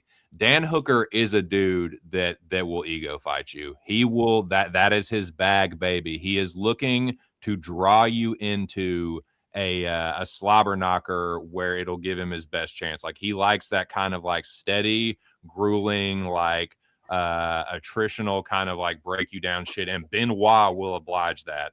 I think he'd be smart to take him. Like Hooker does have good takedown defense, but if Benoit does prioritize it, I think he can probably get there. But I don't know, man. I got the feeling that Hooker is going to draw Benoit into a firefight. And I do trust Dan Hooker a little bit more. He is not a public underdog this week. Benoit is the one that is favored to win this one. And I don't know, man. I'm kind of with Joey. Oh, I'm not kind of with Joey. I bet Dan Hooker plus 275. So Joey, yeah, if you feel like joining me, I don't blame you. But I'm also like not. I'm worried about this one for sure. Benoit. Just everything I'm saying about Dan Hooker. Or about Benoit, you can say about Dan Hooker too. Like he's, and I said this Tuesday, like they both fight like fucking retards on the feet. So I will say this: if Benoit doesn't do it here, it's ever happening for Benoit Saint Denis. This is the last chance saloon for him to become that prospect he's been touted as for a while since beating Bonfim's shitty brother. Right. Oh, hi Asher. Did Asher get you sick, or was it vice versa? Like, I hope Asher has not been sick yet. Knock on wood. My wife got me sick. My bitch of a wife. I'm just kidding. Come on, Abby, dude. What the? Yeah. Fuck, man. Yeah. So, but yeah, no. Asher has avoided the sickness. Yeah, no. He's all good. But yeah, go through the card real quick. I'll give you my quick. Sure. I'll begin at the beginning for you. We road to UFC. Hold to UFC. Hi. Sularamba versus Rui. Fun versus Kim. No bets so far, by the way. Salze versus Nakamura. Iza versus Con Offley. My first bet of the night. I am with the pub. He's a Tapology dog, Con Offley. That's unfortunate. I am maybe overreacting to that win over Ricardo Ramos, which who knows what the fuck that means in 2025. For real. Yinza, this is just a Yinza type of shit for me. I don't like Yinza very much. Never have like Yinza. So that's kind of fucked up. That's fine. I mean, most people who I don't like also don't like me. It's I'll make sure of it almost. But with Yi, I just don't think he's anything special at all. Con Offley, I think, is the better wrestler as well, which is kind of sad because his wrestling I'm not impressed with at all. But I think on the feet, it's 50-50. I just think that this is a close fight. I could see it ending in a split, but give me the plus money. Nice. Are you going to actually be a real friend to me and join me on Oban Elliott, or are you on this fucking bitch ass? You know I don't like – I'm never on Oban Elliott. I'm not going to be on him here, but McAuliffe is massively overrated. Oban should win this fight, honestly. I think it's a good bet by you guys, but I'll pick McAuliffe because I hate Oban. Like these, not Gary. It's not good enough. It's all right, though. Malkoon versus Finney, my friend. What do you think? So I'm worried because it's a Tapology dog, and I did like 3 seconds of research. Finney for me. I think, but I think that if he stalls out on the wrestling, Malkoon's just gonna Donkey Kong him. Dude, Asher likes that one. I think hopefully that's a fucking real good omen. We'll find out. I don't know yet. I haven't watched the card with Asher because last week I was asleep. Dude, you didn't miss shit. I know. My dude getting the interim. He's the greatest interim champion ever. You just missed that. No big deal. But I did watch the fight. Oh boy, this one. I'm on Cody Brundage, and I feel horrible about it. It's again like I think I just have to learn how to get over this in 2026. That there's a bunch of motherfuckers in the UFC I don't like, and sorry, Cam Roston's one of them. I don't like Cam Roston at all. And I kind of like how everybody hates Cody Brundage. It reminds me of myself. Dude, you're so don't do that. Friends don't let friends bet on Cody Brundage. I didn't bet him. I'm just picking him. I think it'd be fun. Yeah, it's a Don't try and act like Cody is on your level because he's fucking not. I get the everybody. I'm pretty sure Cody's from the 517 area code too, like Lansing area. So we are from the same area. It makes sense. Dad, yes. Sorry, go on. It's all good. What up, Asher? Dude, he's babbling like a fuck now. Like Elikana versus Tafa. What do you think? Get the Epicat. Team America World Police gift. Elikana. Gross. Yuck. That is gross. That makes me sick hearing it. You're sick again from just watching the LFA and being like, one day I'm gonna bet Billy Elikana, or like be like comfortably say Billy Elikana makes me sick. Do you think anybody is gonna pick against Malarkey? He's due, man. He's gotten it all figured out. Salakilled is going to Salakill him. Has anybody said that this week, you think? Dude, I don't think that's a single soul, man. I think you just came up with that. I'm gonna come up with that one now. Salakill's gonna Salakilled him.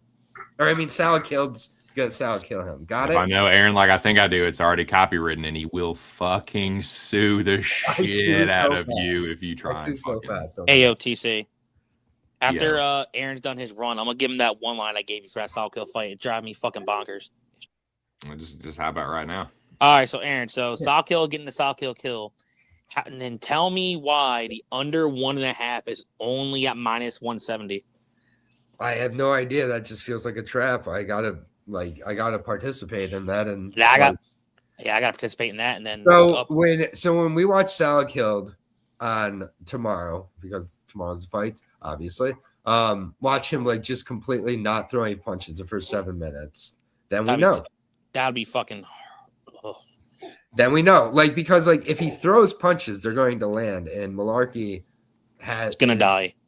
Yeah, how old is Malarkey at this point? Not as old as you would think, honestly. I know. Or something. Until he's dead, he's never going to be as old as we think. He's probably in his early 30s, if that. He is. Fucking horrific. Yeah, fight years. Dude, Malarkey is 39. That's what Moiz said. Malarkey's 39. I know he's not, but he looks it. Yeah, get this fight away from me.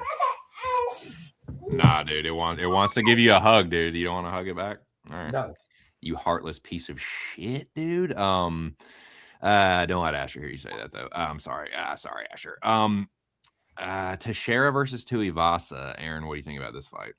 I have a bet, and I'm not proud of it. It's on Tai Tuivasa. We're getting a shoey on Paramount Plus. The executives had 6 requirements from Dana White and UFC this year. He said it was 5. He left out the 6th. It's a fucking shoey from Tai Tuivasa, followed by 7 beer commercials. Tai Tuivasa is ranked number 12. I don't know how. How is this not the script, though? How is what Aaron said not the script? I just don't understand how it's not. I don't think they're out of the Tai Tuivasa business. He's bad. Let's roll Ty out in his hometown to lose to Taliesin Teixeira. No, and great now marketing strategy. Right, I just like, and Teixeira is one of the worst fighters in the heavyweight division. Like, I'm not kidding. So, yeah, give me Ty at +275. Let's fucking go. All right, he's probably gonna knock him out. Who needs to shorten it up? I like this fight a lot. I've been back and forth. I don't really like Huffy in general, but like something tells me he's kind of come out with a different energy for this fight. But Fiziev is taking all of his vitamins, and he's like, this is the last run. But he's been injured to the fuck, and I think he might be kind of slow and plodding at this point. I think the flow, the distance of Huffy, I think he might frustrate Fiziev and beat him. So I've been on Fiziev all week. I'm on Huffy here. Right on.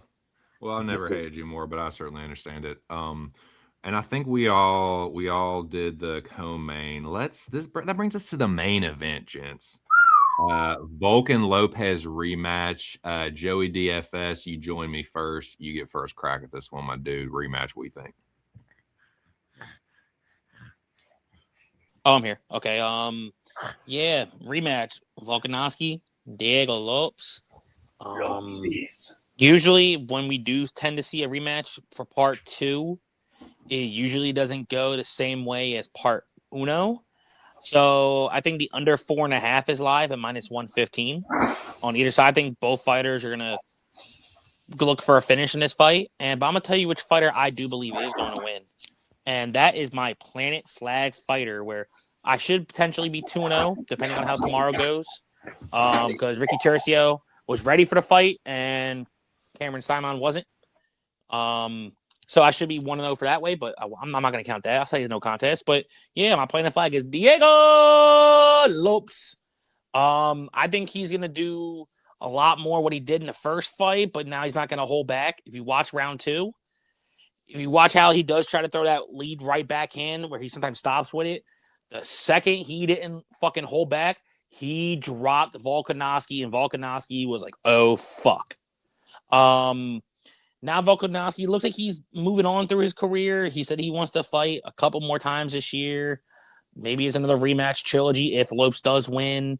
And then maybe one more money fight. Who knows? But Volk's been doing a lot of other things outside of MMA, doing that little cooking thing he does. He is in and out, doing other shit.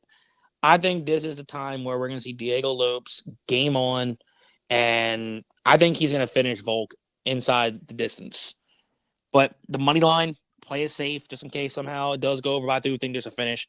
Lopes, Planet Flag, +120. Let's fucking go, Joey. Aaron, what do you think? Do you agree with Mr. DFS, or is Volk going to conquer another contender? I mean, Volk could certainly go out and outpoint him and win a decision, and okay. But I do think that Lopez wins this fight.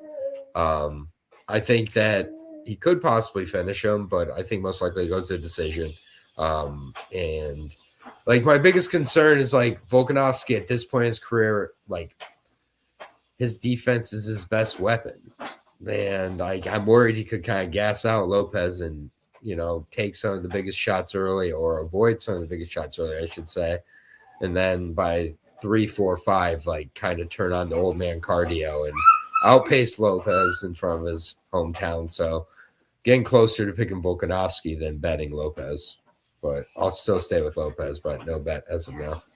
I think that's probably the smart thing, honestly. If you like Volkanovski, it is a super bettable line. I can see a lot of people anchoring their parlays with Volk, but that kind of is a good narrative for Lopez. And just Volkanovski, yeah, he is a great fighter, and he is just beaten respect into me over the years, and just forced me to just respect how fucking good he is and how he can win a fight like Aaron was describing, where he just he veteran lessons Lopez, he's just steadier and he has a more proven process of winning rounds and stealing rounds, which I absolutely cannot fucking stand, because as much as of a workhorse as he is, to me that's lazy. That shows me that you didn't fucking work enough during the round and you just waited for the last second to trick these fucking dumbass judges. But Volk's done it before. He can certainly do it here.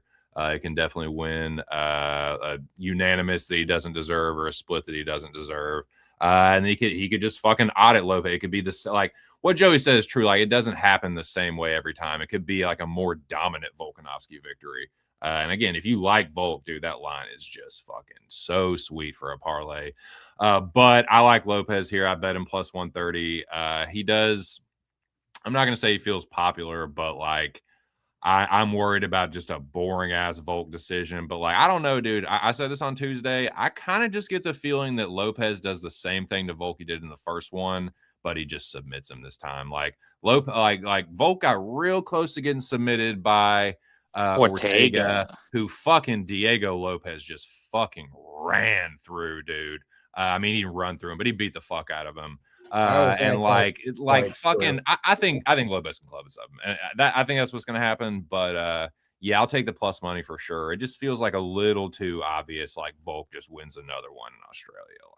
I don't know, man. I think Lopez for the future, I don't know, man. I think Volk's thing is kind of getting a little old and corny. His cooking with Volk, that's just getting a little played out. Although he is a likable dude, he's an affable bloke or whatever. Whatever. Another Volk decision. Like, come on, Lopez. Let's fucking go. Yeah, that'll do it. Moiz, if you're back, if you care to give your take on any of the main card fights you missed or any other fights, I will certainly give you the opportunity. If not, that will do it. We can go around the horn and we'll put a bow on this thing. I do appreciate all y'all for joining me, everybody we had in the chat. I think we peaked out at like 7 live viewers. Yeah, man. I appreciate everyone that came through, and you boys especially. I guess we'll start with Joey DFS. Any final words for the people? Thanks again for joining me, and I know I'll see you tomorrow. Yes, sir. Thanks for having me on. As always, my brother. I was actually on time, not halfway through the show like last week. But yeah, you can find me at Joe DFS Betting. You can definitely tune in tomorrow at 5 p.m. Eastern. And in case y'all didn't get the hint, TC did tease it a little bit early on. Diego Lopes is my play for this podcast also, plus 120. And definitely stay tuned. I'm going to have more bets throughout. And if you haven't, make sure to watch the podcast, hit the hype button. And we have a Discord, silver, gold members, always talking up in the Discord. So don't miss out.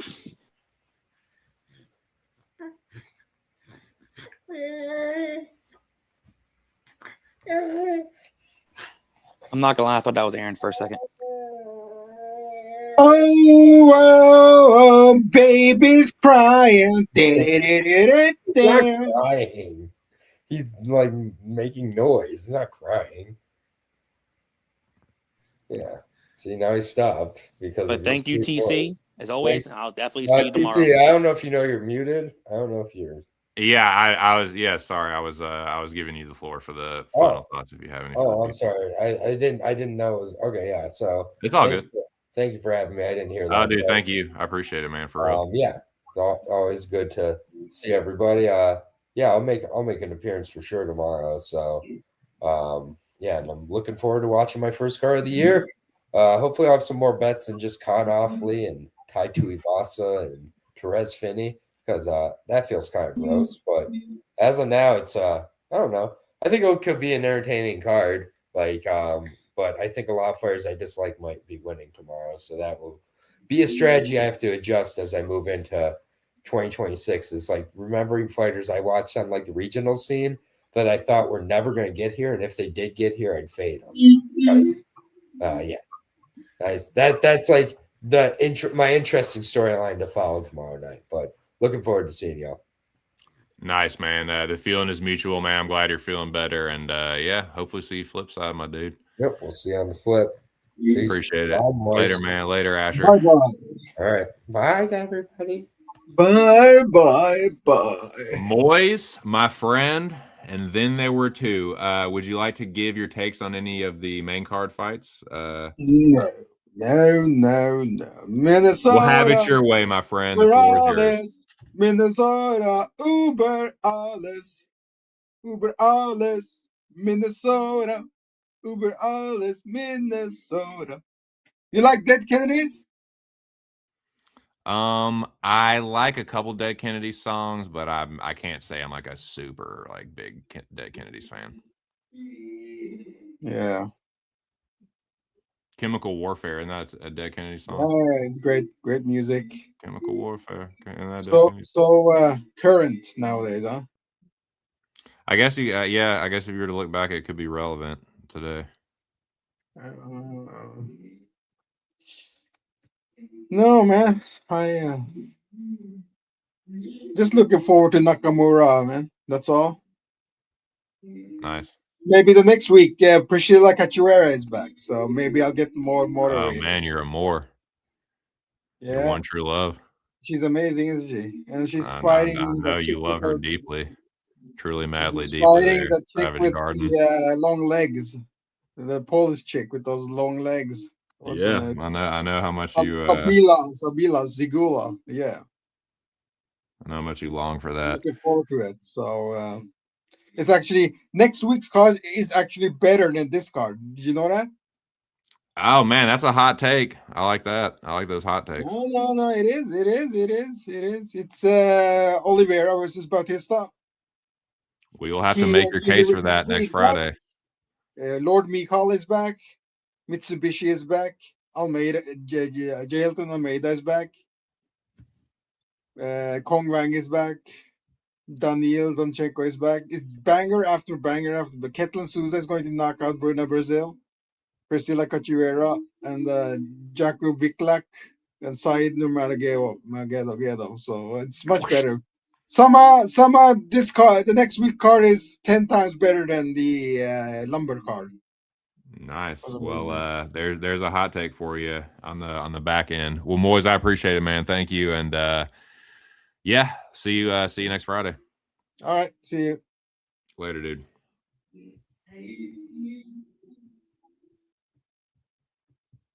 All right, that will do it for this week.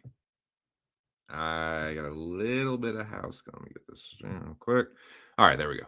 All right, so I got a little bit of housekeeping, a little bit of channel news, and then I will get the fuck out of here, dude, and hope everyone enjoys their weekend. I think that the time has come to put a bullet in this channel. Not like completely, but I think I'm going to stop doing MMA content. Not like this is going to be the last card or anything, but I think here soon I'm going to wrap her up. Not because, like, it's not like I don't appreciate everyone that's been coming through, but like the channel's losing viewers, like losing subscribers, and like not like losing viewers. The views have been in the shitter for a while. So I'm getting to the point, and I guess it's been slowly like creeping up on me, and I've kind of known it for a while, but I think like the juice is now becoming not worth the squeeze.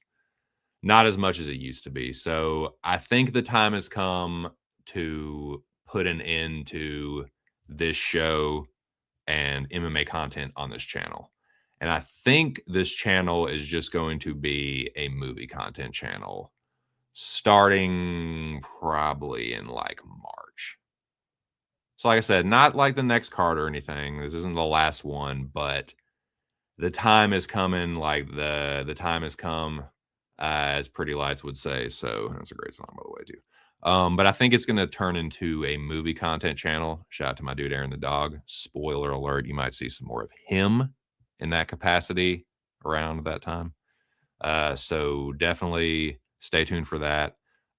You will still, of course, always find me at Pub, doing the Locker Room Talk podcast on Tuesday and then doing the live streams on Saturday. But for this channel, I think it's going to be just about it. Another month or so, and then, yeah, we'll put it to bed. But, dude, thank you. And I'll talk more about it over the coming weeks, and, you know, we'll finalize things. But, yeah, I think I'm going to start the process of, like, you know, final will and testament, you know, getting ready to making final plans to, like, pull the plug. But thank you to everyone that stopped through today, everyone on the panel, everyone in the chat. Go back through one more time. One final thank you for this week. Moiz, thank you for joining me. Bo Jackson, my dude, I'm going to be putting in my Tapology picks right when I sign off of this. Mills, thank you, my friend, for the support in the chat. Make sure you check out Mills's interview with Cam Rouston. It is up on Pub right now. Aaron the dad, thank you, my friend, for joining me. Great to see you back at it. Glad you're feeling better. Zach, dude, good to see you again. Hope you have a good weekend. Big show, my dude. Thank you as always for the production value on this channel. I'll see your fucking ass tomorrow. Gabe Bowlers, best of luck, my dude. Hope to see you tomorrow as well. Have a feeling I will. And I think that was everyone. Nope. See, this is why you go back through the chat. Oh, Mickey, you're so fine. Psych, dude. You ugly sack of shit. I was playing.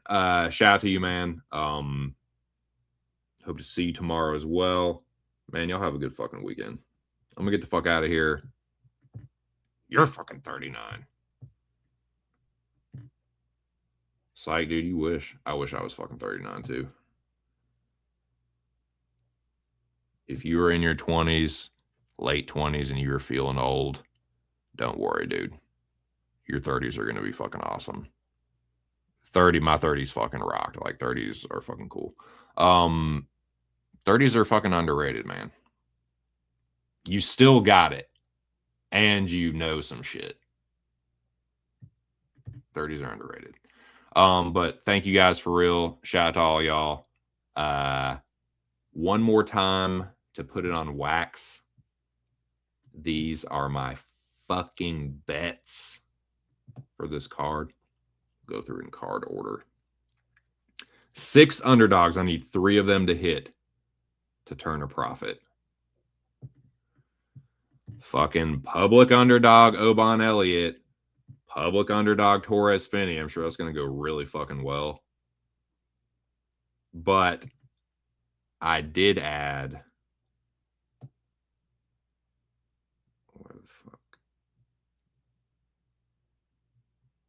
I feel like I'm missing something. Am I? No, I guess not. Those 2. Sorry, I thought I was missing one. I did add Ty.